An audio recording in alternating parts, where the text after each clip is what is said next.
So in the last video, we talked about this thing called the tunnel.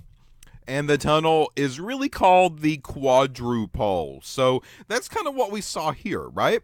We said that this tunnel area where these fragments zoom down through and positive pieces and all the other trash that the MS is making in the electron beam, they venture into this tunnel. And this tunnel, the proper name is the quadrupole. And we said that quad is there to represent 4. And I told you that in this video, we'll talk about the quadrupole a little bit better. All right? So what I'm going to do is I'm going to draw a diagram on your screen. And this diagram is going to represent the 4 poles. But I want you to imagine that you are looking down the tunnel. Okay? So imagine walking into a tunnel in the side of a mountain, and you're looking through the tunnel out the other end. Well, there's going to be a beam that's going to be on the top. And then there's a beam on the bottom. And there's a beam on each side, to the left and to the right. There you go, folks. There's your quad, your quadrupole. Well, I told you there's other ones out there as well. Quadrupole is not the only one. We could have a hexapole. A hexapole would have, 6. And we could have an octopole. An octopole, of course, would have 8. The problem is that these become more and more expensive, and the quad is good enough for basic kind of research and laboratory work. All right, so these are 4 rods. That's what they are. They are very long rods that basically make this tunnel up. That is the ceiling and the floor and the sides of the tunnel that you are walking through. Well, way down here at the other end, that's the detector. You're looking straight at the detector path, and it's your job to venture down this tunnel and to go through it straight and narrow. All right, so the way that this thing is made is it works off of a little bit of alternating charge. So one pole maybe would be positive, and one could be negative, and one could be positive, and one could be negative. As long as you're alternating, that's all that matters. And what happens is that this pole gives off a positive charge, and this pole gives off a positive charge. Well, if the 2 positive charges get close to each other in the middle, they begin to repel each other. So what you actually end up seeing is that these 2 positive poles will have a hyperbola effect. So there's the creation of one, there's the creation of the other, but they never really touch in the center because they're positive charges, they repel. Well, the negatives do this as well. So one negative to the left and one negative to the right, a hyperbola kind of comes into the picture.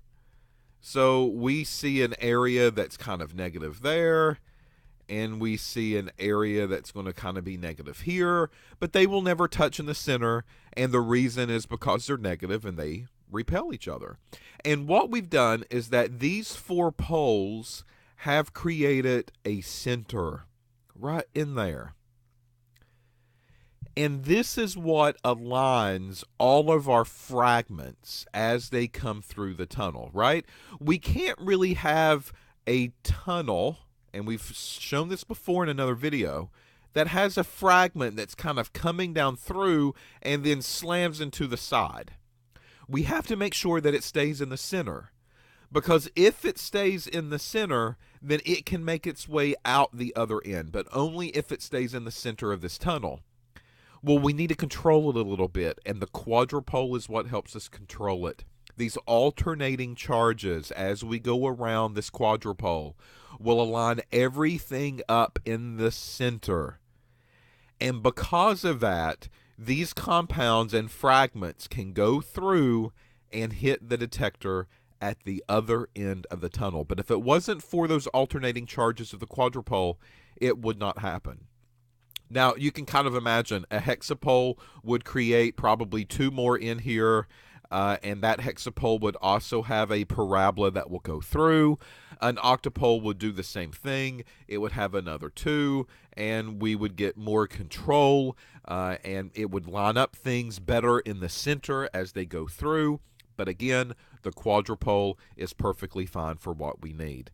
All right, now the quadrupole diagram. This is typically what you would see in some type of literature source. So here are what we would call pre-rods, and the pre-rods are basically just kind of for us. This allows us to maybe clean off some trash before we really mess with the quadrupole. If we start to go in and mess with this quadrupole, then just a slight little bit of movement, of jarring the quadrupole, will send the quadrupole out of alignment, and our mass spectrometer will not work anymore. So they typically kind of barricade this off from you. You do not have access to the quadrupole.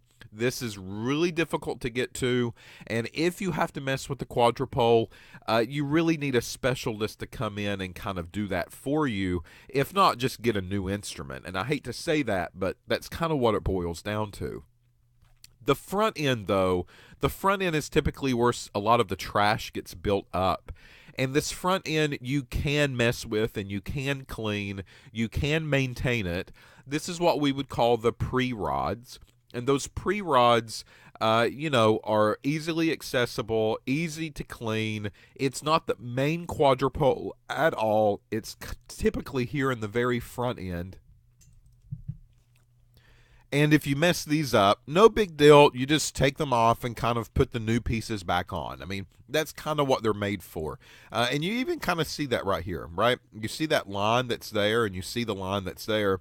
They're kind of letting you know that these two things are very similar, but they are separate. And this is kind of regarded as the guard or the bodyguard. This will take care of all the trash and nastiness before it goes through the main quadrupole, which really does have to stay clean from that point on. All right? So there's kind of a textbook picture of what a quadrupole is, but I want to show you a real picture of a quadrupole, and that looks something like this. So what we see is a rod that's going to be right here. So there's rod number 1. Here is rod number 2. Toward the back is going to be rod number 3, and then you can kind of see rod number 4 up here at the very top. I mean, all the way around, you're going to see the rods, and those rods, again, have alternating charges. So this one would be positive, and this one's probably negative, and that one in the back is positive, and this one up here is probably negative, or vice versa. It doesn't really matter as long as they're alternating charges. And this will allow the hyperbola effect to come in and basically force everything through the center. So a fragment comes in one direction, it zooms through this tunnel, and then it comes out the other direction. And that quadrupole makes sure that it stays in proper alignment. Here's another diagram of a quadrupole. This is kind of looking at it down the end of a tunnel, but what I like about it is that it shows you what happens to the things that aren't positively charged. So here is our ion source, and this is where our electron ionization energy would come into, and we would create these fragments. These fragments, again, could be the molecule with a positive charge. It could be part of the molecule that carries a negative. It could be part of a molecule that carries a positive, or it could just be a simple little electron, and that's it. We said that the fragment, which is here, that's positively charged, and the entire molecule that's positively charged that just lost its tooth, those get sent through the quadrupole and out the other end. So here is my molecule with a positive, and here is my part of a molecule with a positive. Those should escape the quadrupole. Those should go through the tunnel, out the other end, and be measured by the detector. So it's these two things that we have to worry about. It's the negative pieces and the electrons that are getting released through the ion source. So what happens is here you see both of these types of fragments go through the quadrupole, and you see this red line. It's kind of traveling in the center. It kind of goes back and forth a little bit, right? Back and forth, back and forth, back and forth, and it finally goes out the other end. However, the blue line kind of represents these negative fragments and these electrons. They call them non-resonant. They do not really like this hyperbola effect on the inside. The way that these things are made, it's going to not align them up in the center, and they begin to kind of deviate from that center. And as they deviate from the center, you're seeing that with this blue line. It kind of gets wobbly, wobbly, wobbly, and then whoop, out it goes. And it never reaches the end of the quadrupole. So the quadrupole helps separate all of these positive pieces from the negative pieces that do not need to go through and go to the other end. And it does that based on the charges. It does that based on basically the voltages that go into these to these rods. And you're going to see that information in your tuning file as well. All of that information will be on that report, as well as those 3 major peaks for the PFTBA. All right? Okay, so there's the story with the quadrupole. Something else that we can kind of talk about here is that the quadrupole's full name is a quadrupole analyzer. All right, so I'm leaving off the word analyzer, but that's exactly what it is. It analyzes the species that comes into the picture, and it begins to separate these pieces from each other, and it allows only really the positive ones to go out the other end and see the detector. The 4 metal rods we've talked about. If you want to know dimensions, I mean, I don't really think that they're that important, but if you want to get an idea of the scale of these things, they're anywhere between 5 to 20 centimeters long. Now, keep in mind that 2.54 centimeters equals 1 inch.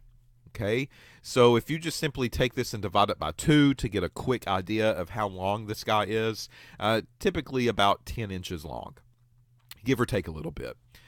Inside is the hyperbola cross-section. We've talked about that now, so you know what that means. The poles are coupled in pairs, so we've talked about that as well. Positive beside of a negative, and it alternates as it goes around. The positive poles align the fragments in the middle, while the negative poles stray the fragments from the outside. So this is kind of the role of those rods. Again, we have things that are zooming in this tunnel. What we want to keep are our positive pieces. And if we have a rod to the top and to the bottom that is a positive charge, then these positives will not want to attract, right?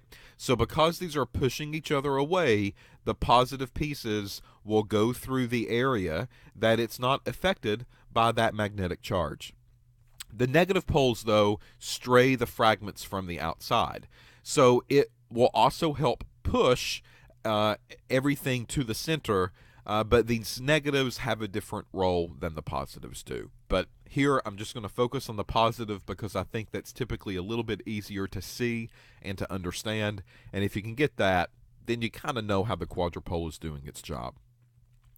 The fragments will tend a corkscrew path, right? Now, we saw that here in this diagram. Notice it's not really a straight path, straight shot all the way down through like a bullet would go. It kind of deviates. It kind of goes over and over and over and over and over. And the reason for that is because of the alternating charges as it goes down this tunnel. I mean, they're kind of swimming almost in a helix form or some kind of corkscrew form is how it was listed on this slide for you. Okay, so that's the movement of these pieces as they go down the quadrupole.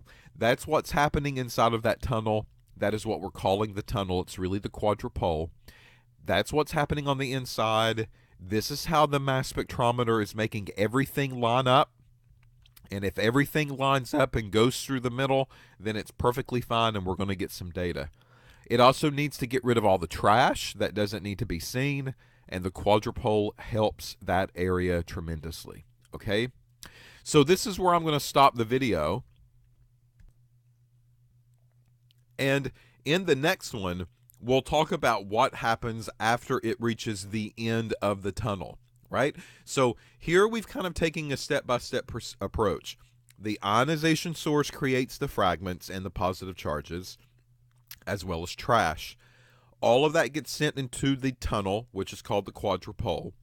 The quadrupole begins to help separate all of the trash from the ones that need to be analyzed. which is why we call it the quadrupole analyzer. Those pieces line up in the center, and they travel down the tunnel, and they escape the other end. But in the next video, we're going to talk about what happens at that other end.